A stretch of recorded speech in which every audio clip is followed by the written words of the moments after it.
Hey team. So Book Talk Tuesday, last one of the semester. And today I have Refugee by Alan Gratz. Actually, some of you have already read stuff by Alan Gratz. Or I have a couple people who even read this book.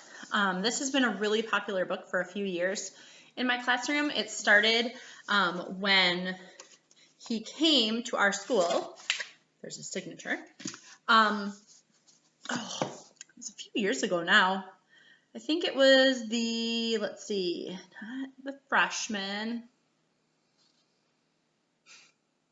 I think it was the juniors. So kids who are currently juniors read this book with me.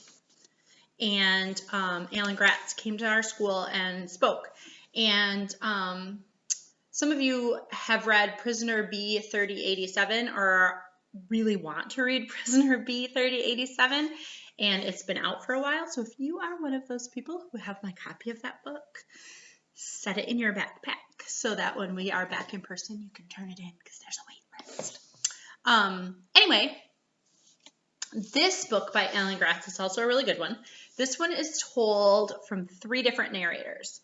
The first narrator is a boy named Joseph, and he is Jewish. And his story takes place in the 1930s, and Nazis have taken over Germany, and they are threatening to take all of the Jews to concentration camps. And so he and his family, Joseph and his family, gets on a ship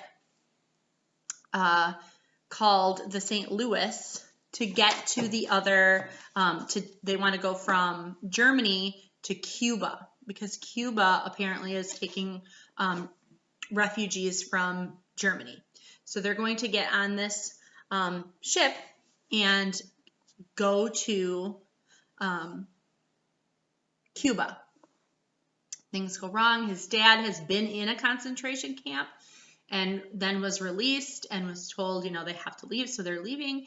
And his dad has some mental issues and some post-traumatic stress disorder from being in the concentration camp, and that proves to be a problem for their family, and things get very dangerous.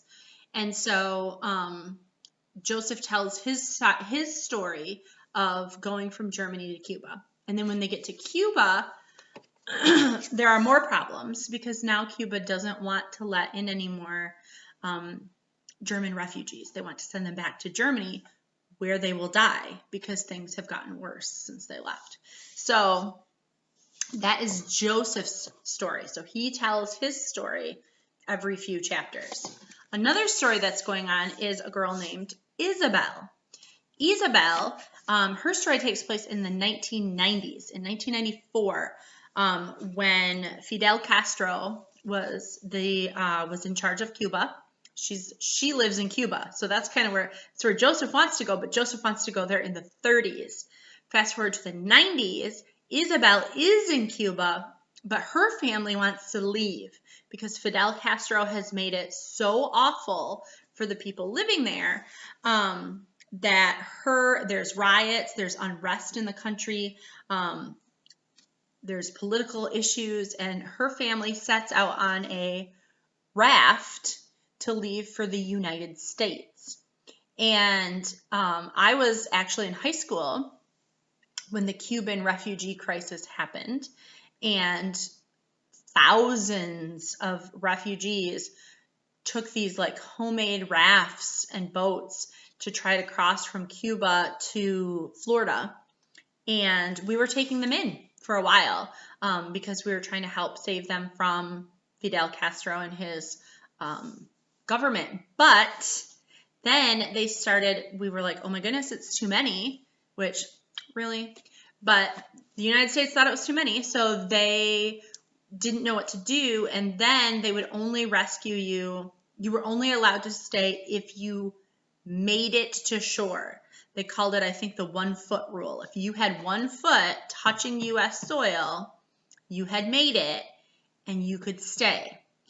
If the U.S. government picked you up in the water before you made it to U.S. soil, they sent you back. So Isabel's family, and I should mention her mom is incredibly pregnant, like could give birth any minute. And they are going on this raft in the ocean with sharks and this homemade raft. And her best friend and his family is on, and there's too many people on this tiny raft, but they're going to do it anyway. So she tells their story of going from Cuba to the United States in the 1990s. The third narrator's name is Mahmoud, and he lives in Syria in around 2013, so kind of present day, 2013, 2014-ish, so very like modern. And Syria has been in a state of unrest for a while now. Violence began early in the 2000s. Probably most of the time that you all have been alive, Syria has been at war with itself, has been dealing with civil war. And so Mahmoud he doesn't decide. His family decides when his building gets bombed that they need to leave. They need to leave Syria because it's just not safe. And their idea is to go from Syria to Germany because Germany is taking Syrian refugees. So Mahmoud tells their story of their dangerous story of having to stay in refugee camps. Some are better than others. Some are super dangerous, having to being caught, having to also travel over water.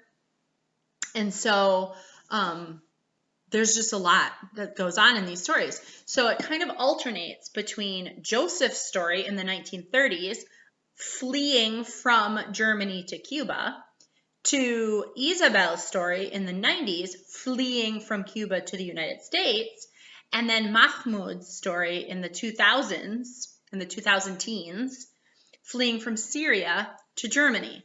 So it's interesting to see.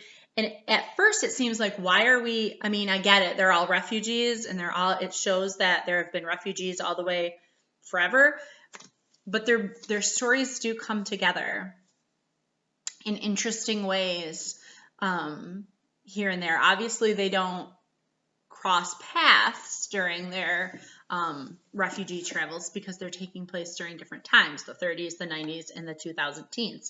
But their stories end up interconnected with each other, and it's the ending is pretty interesting. So it's a really good book. My students loved it. I believe we have it on audio, and I know that you can, if you can get a hold of it on audio, it really is great to listen to because they have 3 different people reading the 3 different narrators, and they do a very nice job of it. So it's one of my favorite books. I love Alan Gratz. He writes great historical fiction. It's very action-packed. So this one is called Refugee. Hope you guys get a chance to check it out.